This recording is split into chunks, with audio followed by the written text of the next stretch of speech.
What's going on, everybody? It's Childish. We're back at it again. We got ourselves the next episode of Educate and Dominate, the one-on-one interview series, where we take some of the top names in the game and get their insight so we can bring your game to the next level. My next guest is a G2 player from the global side. We have ourselves today, PioneerSummoner. How's it going today, sir? What up, Childish? I'm doing good. I'm excited for this Educate and Dominate. Yeah, buddy, I'm super excited. So, if you guys didn't tune in a couple of weeks back, we brought on board Pyle to talk about some of the new units that kind of gotten popped up in that patch 3.2.0. And as I stated, he was going to be a future Educate and Dominate guest because we got a lot of stuff to talk about.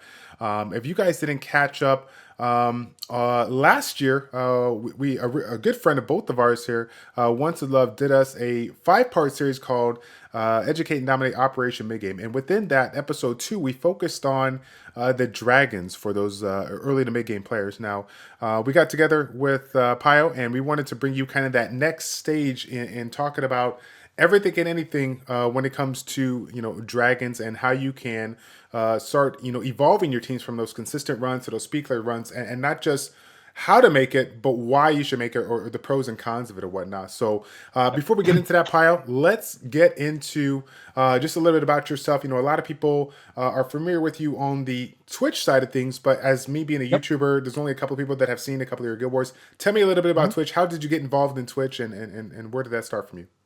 So I've always watched Twitch streams from like before I even played Summon as well. Like League of Legends, Dota 2, CS:GO. Like I've always watched Twitch. So when I started Summoners War, the first thing I did was look to see if there were any big Summoners War stream or like just even any Summoners War streams in general. So the community is really nice. So I started watching a lot of Summoners War streams. I got to know the community, and I got encouraged by quite a few friends and guildies to start streaming. And yeah, that the best is on World Boss streams.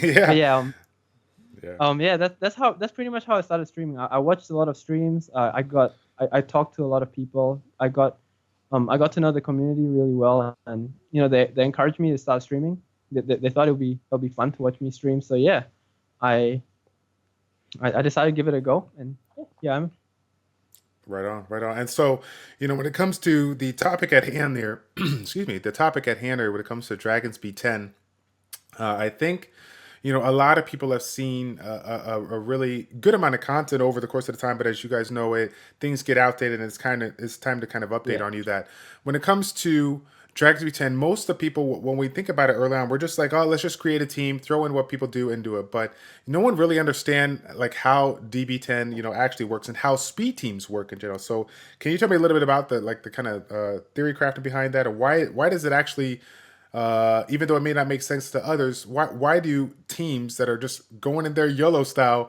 still seem to work versus your safe best teams? Well, um, to reiterate, like this is a speed team, so there'll be higher rune requirement, but at the same time, you don't really care too much about defensive stats, or you pretty much don't really care at all about defensive stats. When you're doing a speed dragons team, like I said, it's a speed team. You're trying to do it as fast as possible. You can be expected to like all your monsters can be expected to take damage like only 3 to 4 times and max. Maybe you get hit once by Zeros if you're unlucky. Your Galleon misses armor break, and then you get hit like another 2 to 3 times in the final boss stage. Any more, and your team dies. And yeah, so pretty much how you want to do Speed Dragons B10, like um, how you want to consistently do it successfully is to like utilize turn advantage through units like Verd and high damage to kill monsters before you get killed. It's pretty much a kill them before they kill you situation. So, if they can't ever hit you, you're not gonna die. So Right. that's pretty much the concept behind Speed DB10. Gotcha. And when it comes to setting up this teams, the one thing that we always think about is team composition in general. But there's so many different um, things in the background, those passive abilities or passive bonuses that we can get that people don't realize play a vital role in your Dragons B10 success. So, tell me a little bit about like the requirement towers, for example. Like how of an impact does that have on your Dragons B10? So towers are quite important. I would say personally, if you don't have a level 10 crit damage tower, and okay, I'm gonna say a level 10 speed tower, but level 9, level 10 speed tower is 1% difference, so it doesn't really matter. But if you don't have at least a level 9 speed tower and a level 10 crit damage tower, I would just do a safe team first until you farm up those towers and then come back. And as for the other towers, when I talk about monsters in like later on, I'll be going through all the monsters. I will talk I'll talk about stats. And when I say stats, I will just assume you have level 5 across the board and level 10 crit damage, level 10 speed. But just because you don't have level 5 for the other towers, it'll be fine. Just give your monsters slightly more attack. That's like the important thing is you have a max speed tower and a max crit damage tower. Without this, you'll struggle a lot in this Speed DB10. But other than that, yeah, ideally you have your water tower level 5, your attack tower level 5. Gotcha. And so when it comes to some of these damage dealing teams that we're bringing, a lot of them are focused on raw damage, and some of these units, while they're focused on damage, they don't have a ton of different debuffs or whatnot. Like if we think about Rift of Worlds Raid 5, when we're looking at a composition, we're not just looking at bringing certain units in the mix. We're looking at bringing certain types of debuffs to the mix. So when it comes to organizing your Dragons B10, what are the buffs or debuffs people should be focusing on if they want to maximize on speed based teams? So I'll talk about debuffs first. Armor break is the #1 most crucial debuff. Without armor break, you're not gonna clear DB10. Just because you will. It is the debuff that brings you the most damage. And like I said before, you're trying to kill it before it kills you. So armor break is a debuff that helps you kill them before it kills you. And missing armor break, on the boss. Let's say you're on the final boss, you don't land armor break, and the boss gets immunity up. That could be like game losing, round losing, I don't whatever it is. But yeah, so armor break is the most crucial one. Branding is nice. It's a luxury debuff. It helps bring damage. Like armor break helps you increase damage. It's a nice luxury debuff. It's not required, not necessary, but it's just something really nice to have. AoE slow and very particularly I say here AoE slow, area of effect slow is important because what it can do is you can slow the right tower, and by slowing the right tower, what the right tower does is it cleanses the boss and gives it immunity. So by slowing it, it prevents immunity from coming up on the boss faster, which allows you to have more uptime on armor break and more uptime on branding or whatever other debuffs you have, which in turn helps increase overall just damage in general. And the last debuff I will talk about is dots. Dots is nice, it'll help increase because the final boss will move unless you reduce attack bar of the final boss. It should move at least once. No, it will move once before the right tower moves. So a few dots here and there. If you have a monster like say Chow or Theomas, you get like maybe 2 or 3 dots on. The damage adds up. It'll help speed up the runs, but it's also not a necessity. It's just nice to have. Right, so, yeah. like an added bonus for now. Because I was going to say, when it comes to dots, some of the units that we think of, some support-based monsters that people use from like the standard teams, like Megan, for example, she provides a dot, but she's not going to be providing. Veramos. Right. Those 2 units are providing the dots, but they're not going to be providing the additional like raw damage that they can put out. But yeah, right on. So let's see here. These units that are that you're talking about when it comes to these debuffs and whatnot here, there's a multitude of units out there that we can utilize for Dragons B10. You've kind of limited down to 4 super strong units that can essentially, if you got everything put together with the towers and whatnot, can definitely do you work when it comes to setting up that initial speed team. What's your take on that? All right, so the 4 units, I guess I'll talk about the most important one in my opinion. So the most important one first is Galleon. Galleon brings AoE armor break, which is the most important debuff, and he also brings AoE attack buff. I didn't really talk about buffs. There's not much to talk about, but attack buff is the most important one. Going back to what I just said before, it helps you kill them before they kill you. So, you want attack buff and AoE attack. It's not just like an attack buff for himself. He gives the attack buff to the whole team, and he AoE armor breaks. So that in itself, that skill is just so good.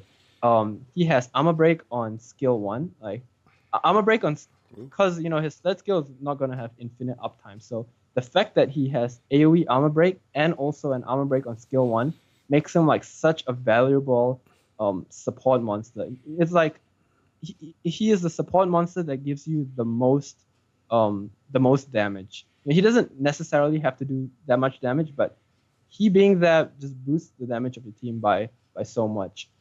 His second skill is kind of nice too. It does quite a bit of damage. The multiplier is nice, and it reduces attack bar and increases his attack bar. So it lets him gain more turns that way.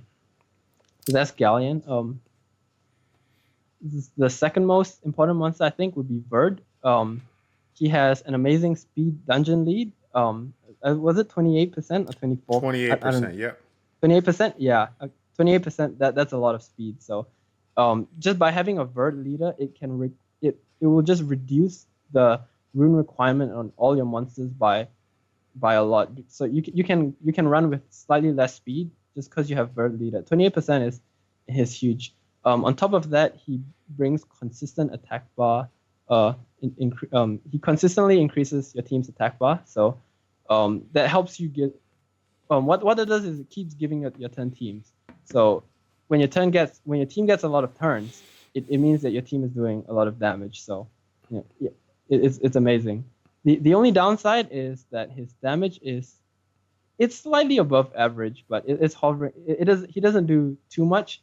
He does a decent amount, and he has no AOE damage. So he can't be your only. He can't be like one of your main damage dealers. He'll be there mostly for the attack bar increase and the dungeon lead. After that we have Tarq. Tarq, the net 2 monster. That's right, the biggest and baddest monster there is. You know what I'm saying? Yeah, he's actually so good. So, group hunt. Tarq's third skill is what makes him amazing. What it does is it drags 2 allies and attacks whatever monster he's attacking. So not only does this, it's not just as basic as bringing 2 allies and attacking. So what this does is it reduces the cooldown on both your allies. So let's say I pull Galleon and Tayor. So Tayor's cooldown, say Tayor just squalled, and then Tarq pulled Tayor. Tayor has a 210 cooldown on squall, so it reduces it by 1. So he pretty much can just squall again. It's crazy. And yeah, for Galleon, it reduces the cooldown on time to loot. So that itself is already really good. And on top of that, it gives you additional chances to armor break. If you're running a team, you're obviously going to be running a team with Galleon. But if you're running a team with Galleon Stella, that's like two additional chances to armor break. If Galleon's armor break time to loot gets resisted, you can always rely on Tarq to move and then pull Galleon and try and armor break again, something like that. So that's really good in general. And yeah, his second skill is like a mini squall. It has a 210 cooldown and it increases attack speed. So yeah, Tarq net 2 monster that does so much.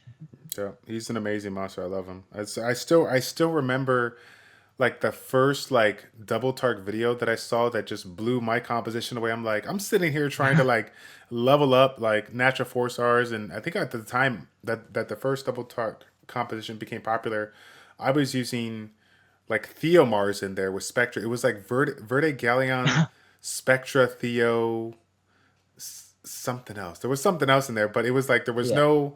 I didn't have Stella max out at the time, and then I didn't have. Yeah. I wasn't using any Tarq because I was just it's a Tarq. It's a nat 2 monster. How can that be good, right? But actually, when I first saw Tarq, that was a while ago. This was before Baron pulled Perna, but Baron he hit the fastest DB10 record, and he uploaded a video, and I saw Tarq. I was like, it's a net 2. How good can it be?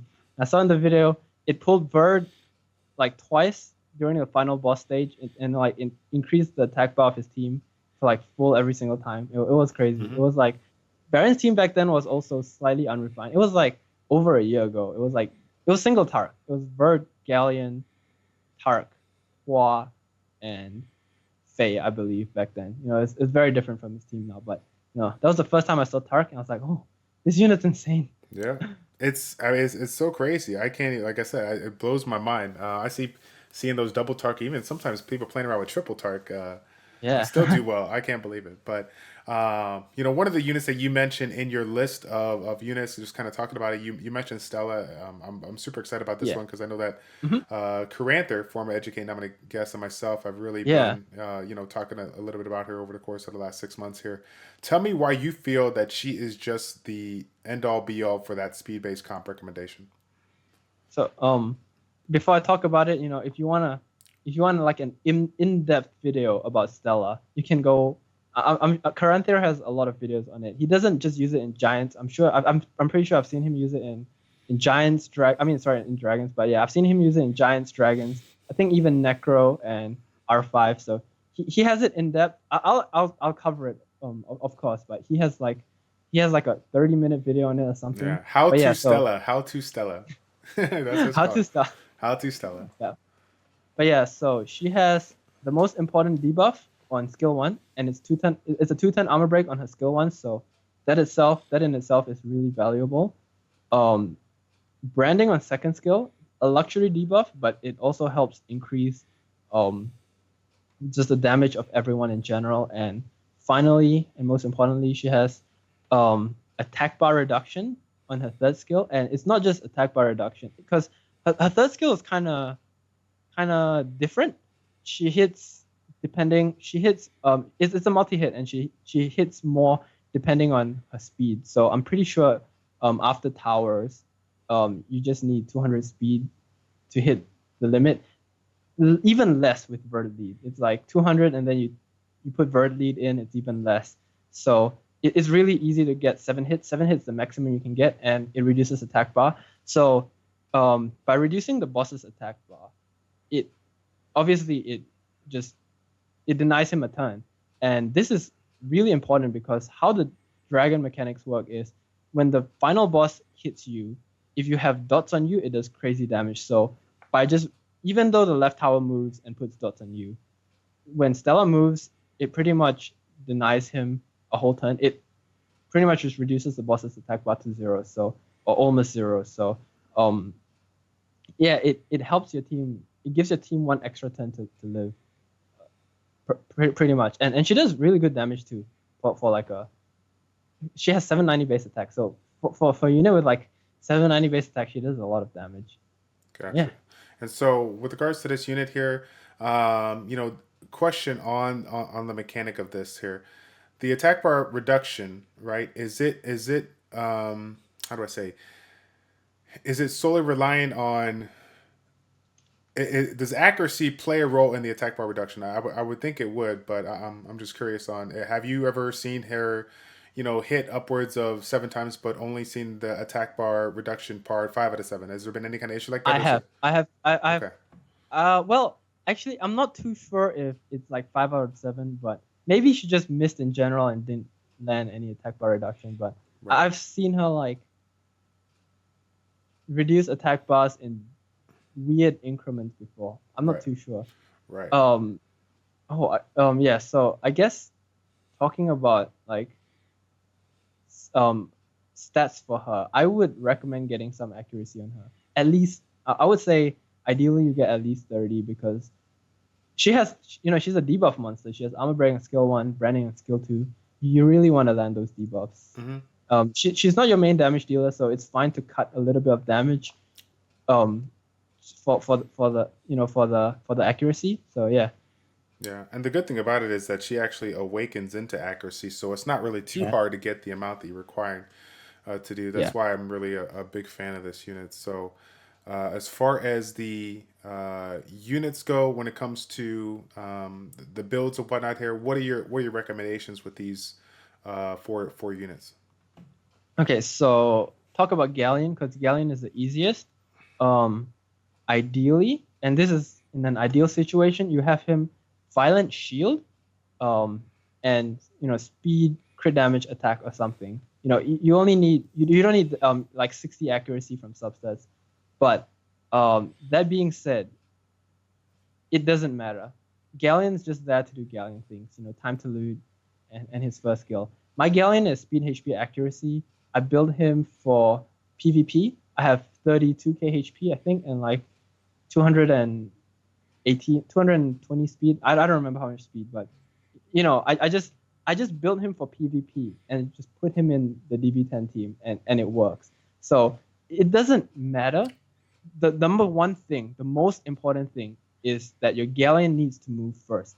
He needs to move the first in your team. So it doesn't matter, you know, what your team is, how you built your Galleon. If he's not moving first, it's not gonna do his job. Gotcha. He needs to time to loot so your monsters can kill. I'll go back to the ideal situation. You know, some people might pull a second Galleon and might want to build it specifically for DB10.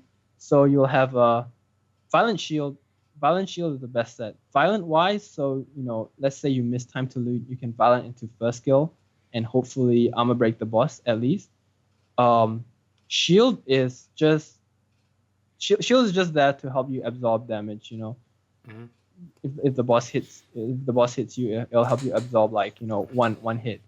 It's not necessarily. It's not necessary. Mine is Violent Will again for PvP. So yeah, it doesn't matter at all.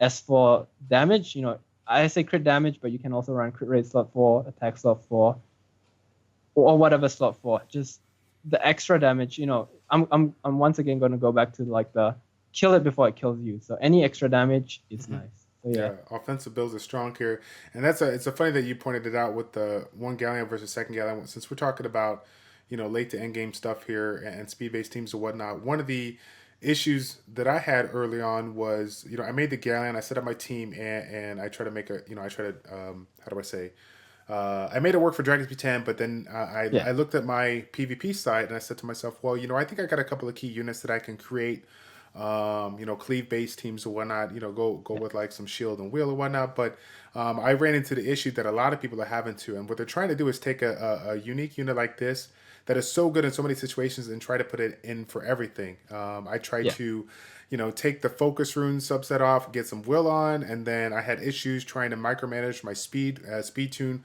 my Dragons B10 with my PvP 10. So for those out there that have been fortunate, I mean, from my perspective, have been fortunate, if you have the opportunity to, you know, get an additional Galleon and you're looking at, you know, creating a PvP team and use a PvE Galleon as well, I'm a big fan of that because there's just too much. There's too much you have to worry about if you're really trying to make Galleon work for everything. But when it comes to the PvE side of things, where you see him used time and time again, I feel like you know, focusing on what you need to do on that is great. And then, you know, that second Galleon, you can do whatever you need to do: double shield wheel shield focus, wheel shield revenge, whatever, to, you know, set him up for your cleave style of comps or whatnot. Because in that particular situation, while it is nice to have a violent set on him, you know, those setups, you know, all you're trying to do is get the time to load on so your damage dealers can clean up the mess. So what's your take on that? Yeah, I've personally tried double shield will Galleon before in DB10, and I find that the lack of violent runes is very punishing. You know, Galleon, as amazing of a monster Galleon is, he misses time to loot way more often than he should be. He's derptastic. You know, yeah, just missing that time to loot and then not getting an armor break off before the immunity comes up, you just lose instantly. So I moved mine back to violent.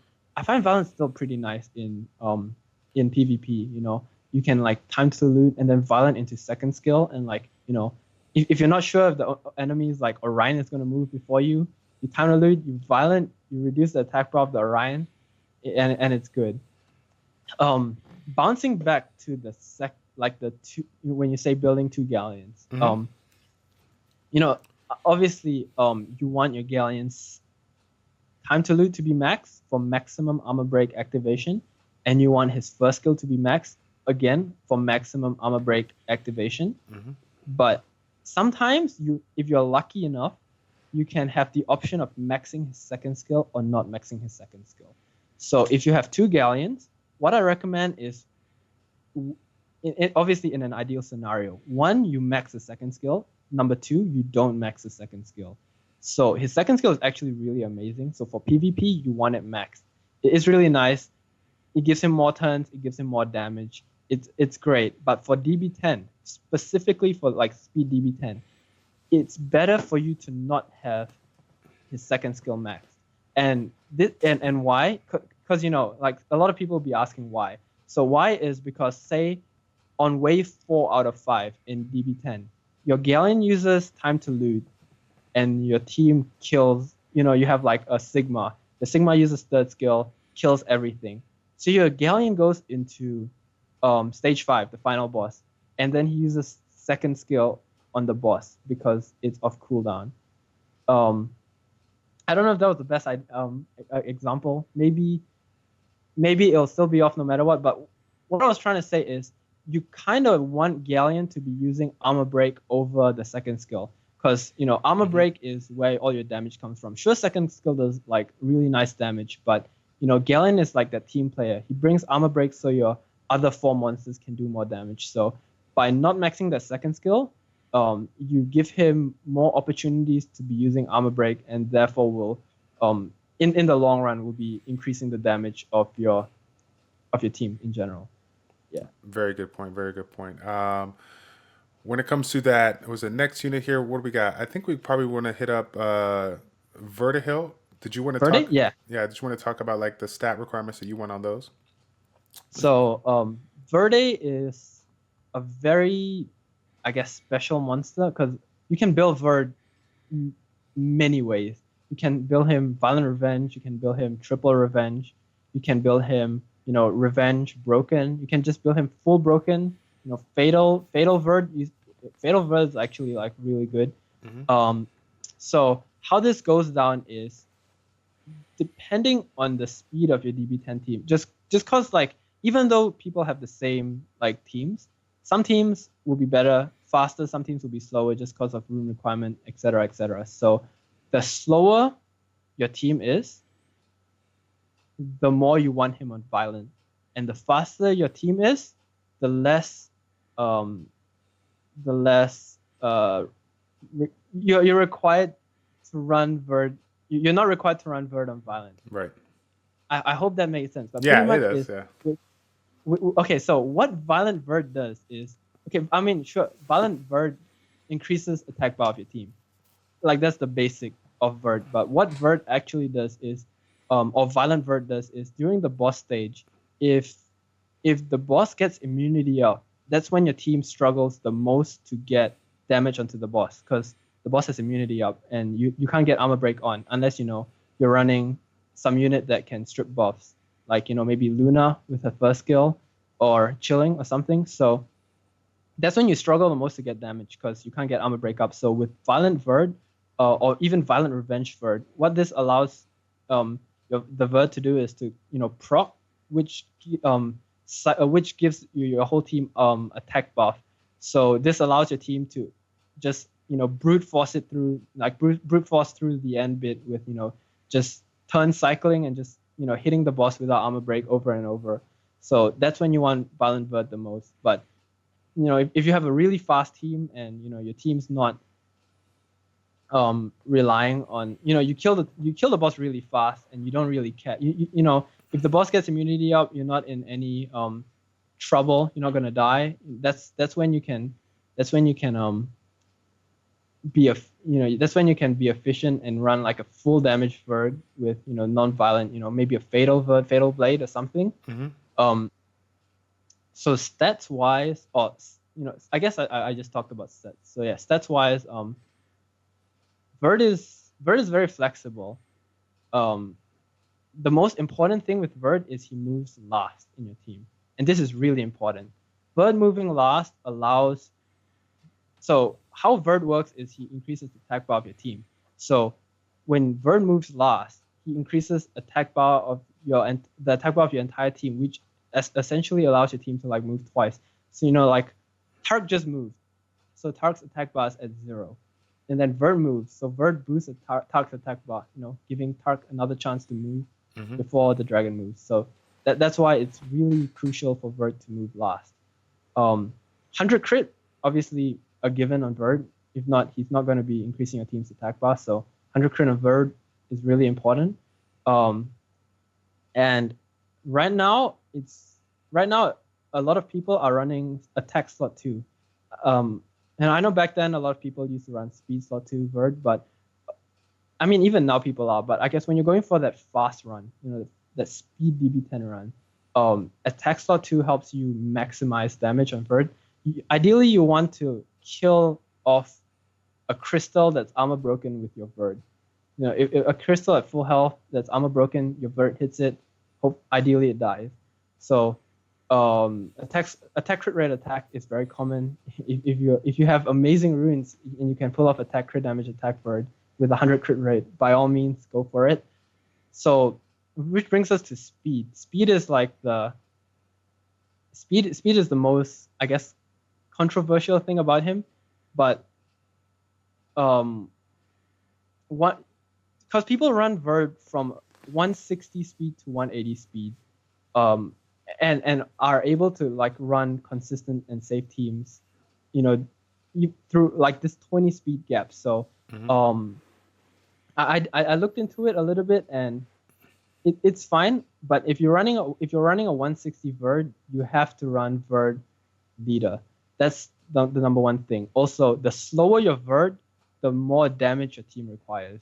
So you know your Yaku, your Taors, your Tarks, all of those monsters, they need more damage. So the slower your Verd is, the more damage your other monsters need. Whereas the faster your Verd is, the less damage the less damage is needed from those other monsters, if that makes sense. It kind of like it's just like stat distribution. You know, if you have less speed, the rest of your monsters have more attack. Whereas if the rest of your monsters have more speed, they need less attack just because they'll be moving more often to attack more. Mine has 170 speed, so I'm kind of in between. Right. And like it works. Like as long as it's between anything below 160, I feel your Verd's too slow and it's not gonna move enough to give enough attack bar. Anything above 180, I feel is overkill. So yeah, anything like there's a big range, 20 speed, but you know, build your team. Like hopefully by the end of this, you can help. You know, you can theory craft your own team and you know, you build your Verd how you build your team. So if you feel if you have like a lot of attack runes with less speed substats, you build a slower Verd. If you have a lot of speed substats but not as much attack, then you build a faster Verd. But yeah, I was gonna say too. One of the things to point out is like when we get to this level of the game, we're getting grindstones. We're getting these runes with anywhere from 10 to 15, 15 to 20 speed substats. It's really, really easy to. I say easy. It's gonna get a little bit easier for you to get into that sweet spot that you recommend, the 160 to 180, without utilizing the speed rune on 2. And so, when I think about that, and especially with the next unit we're talking about, with Tarq being a speed based monster on the 2 here, whatnot. You can definitely, when you're talking about, like I said, killing the boss before it kills you, you may be able to run an attack rune on 2 because of his high base speed, compiled with the base leader skill from Verdehile. I mean, you're really going to be able to get a ton of damage out. This unit being a low base attack unit, it kind of sucks. You won't be able to take maximum value out of it, but you can definitely play around with your stuff and put out some great numbers with it. So your Tarq, though, I think we took a look at it. Let's take a look at it real quick here. Yeah. Your Tarq was, I think you ran attack, crit damage, attack. Right? Is that right? Yeah. Yep. That's right. I run attack, crit damage, attack on my Tarq. Yeah. Because I personally run speed, crit damage, attack because I have to have them at a certain speed. But obviously, once I can make the change there, it'll allow me to do better. And so this is a great example, ladies and gents, for those watching here.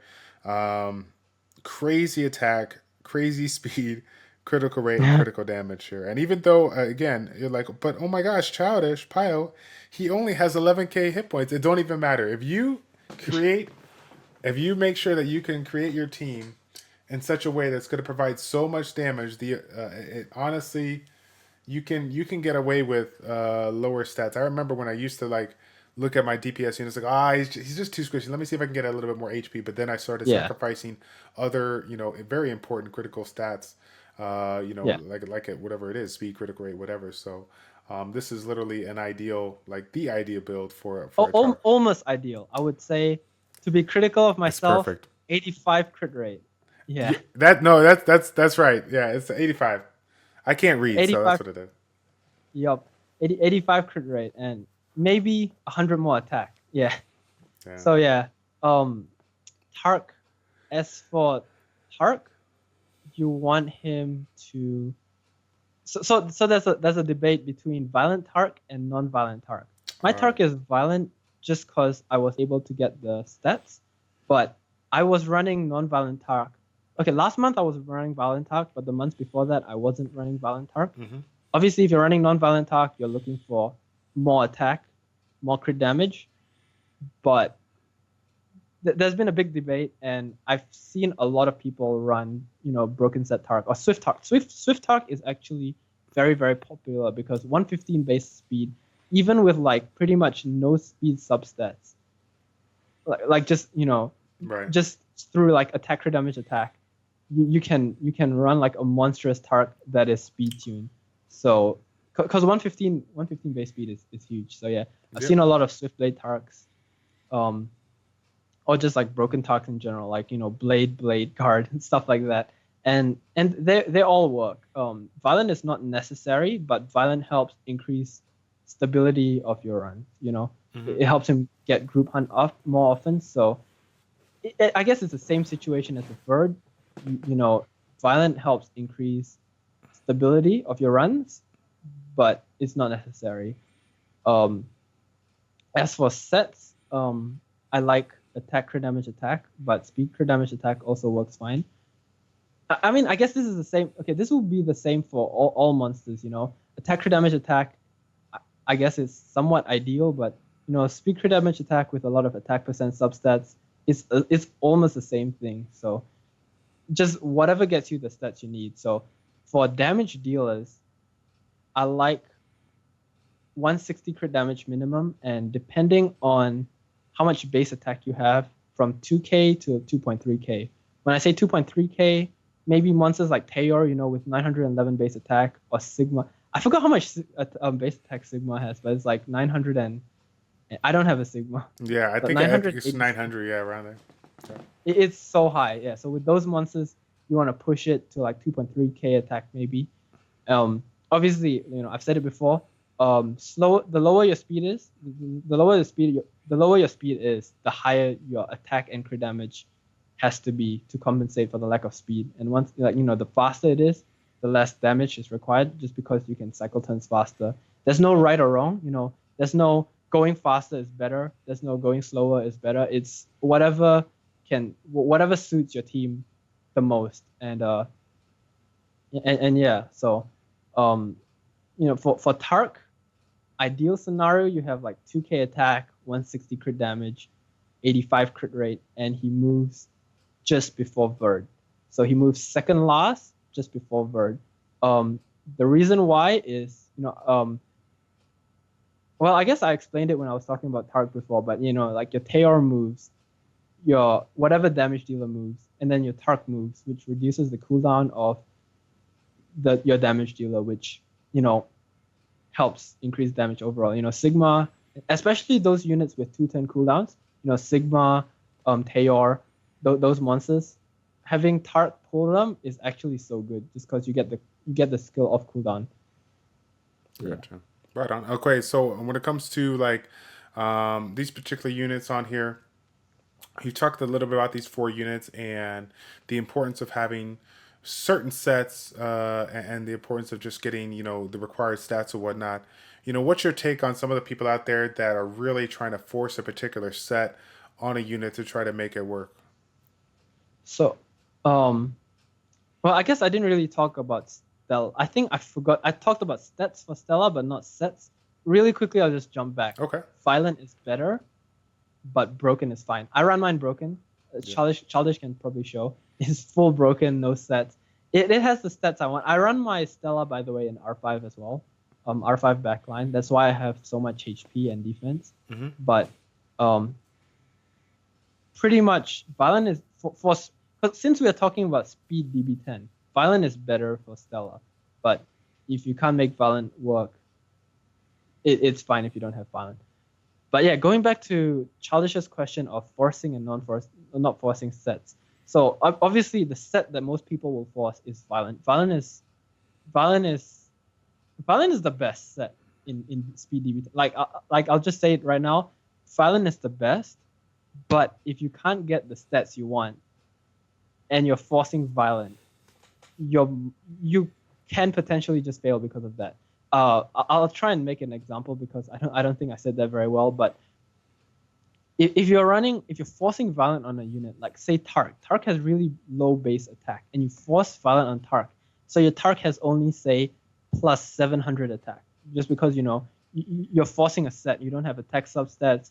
You're going speed, crit damage, attack, so you only have one attack rune. You have like maybe 75 crit rate. You're forcing violent on your Tarq. Your team, your Tarq's not going to be doing much. Sure, he can still group hunt. I guess he has that utility in him of like still group hunting, but your Tarq's not going to do much. It's not going to do any damage. Sure, you violent proc a few times, but if you violent proc twice and do less damage than a Tarq that just only moved once, is it really worth it to force violent onto that monster? So, just look for stats. Look for stats, and then if you can accommodate violent, go for violent. If not, look for other stats. It's perfectly fine. There is no monster in in the Speed DB10 team that requires violent other than Galleon. Galleon, in my opinion, needs violent just for consistency reasons. But outside of Galleon, no monster requires violent. It's nice if you can get violent. It helps increase damage. It helps increase it helps increase speed, but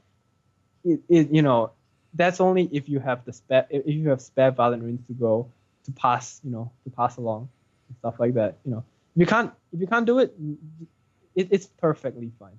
Right, and yeah, it's just, raw stats is such a crucial thing, and I kind of add on to that. When we're talking about one of the things a lot of people make an argument for, if they're running one Tarq, they like a violence on there. If they're running two Tarqs, then you can make an argument for like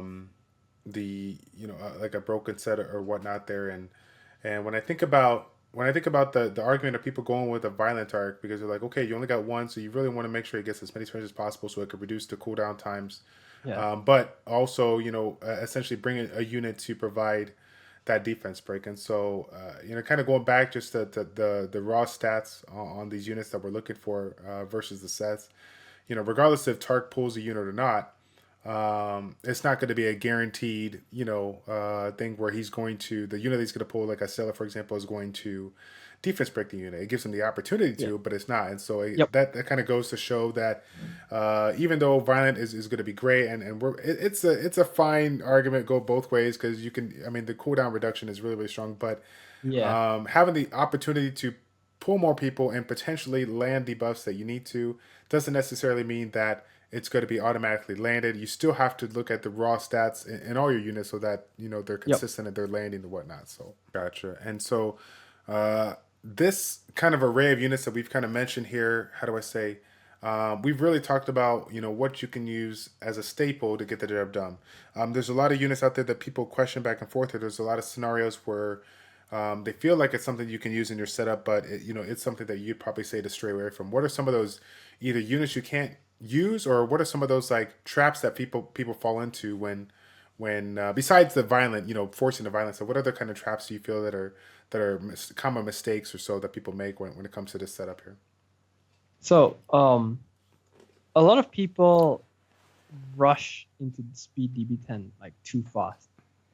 Speed DB10 requires fairly good runes. Like you can't just dive in and hope for the best. But yeah, this Dragons is very volatile.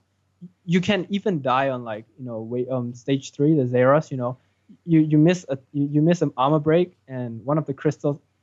You miss armor break on Zeros, and one of the crystals armor breaks you, and Zeros like resets you, and you could just die. Like my Tarq has died before to Zeros. It crit, like a crystal armor broke me, Zeros crit me, and I just died like wave 3. And yeah, so you gotta make sure your runes are up to standard. Don't jump into it too fast. Ideally, I would recommend you to at least be doing R5 for like a month or so you can grind out your runes, so you can get higher stats. So don't jump into it too fast. Another thing is net 5s are better. You want to use all your net 5s. That's not necessarily the case, as talked about with Tarq. There's actually a few the one off the top of my head, at least one other net 2 that I'll be talking about. But yeah, just because your monster's a net 5 doesn't mean that it'll be better or better suited to your team, because some net 5s are really good, but requires a team to be based around it. So yeah, just because it's net 5 doesn't mean it's better, pretty much. Yeah. So let me ask you this though. So it's so funny because right now, for those that have been watching me, after kind of showcasing your units right now, I've been in a particular situation where, obviously I can, as once I finish a round of energy, I'm going to go ahead and reload it and continue to go. But, when creating these speed-based teams, how do you say? It's like the value of creating a speed-based team is great, but you may be able to make an argument for a free-to-play player versus a pay-to-play player that maybe it's not the beneficial for you.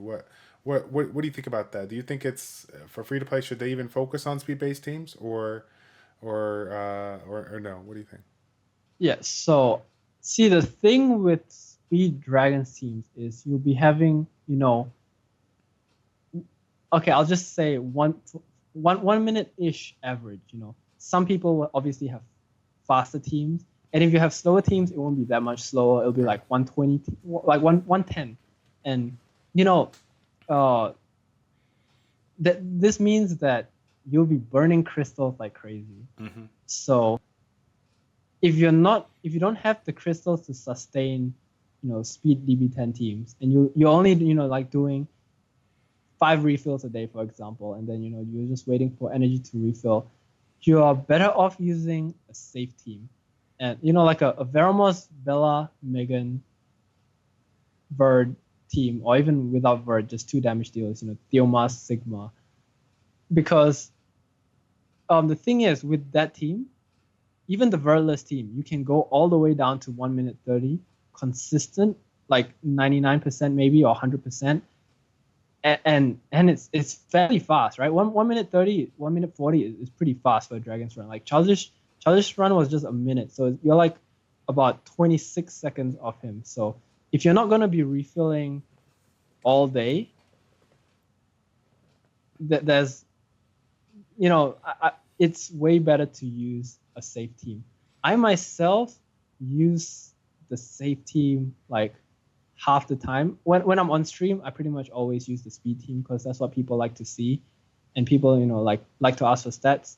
But I'm not a big pay to play. I've only ever gotten like the big packs, Right. Advanced pack, growth pack. So it's not like I also have infinite crystals.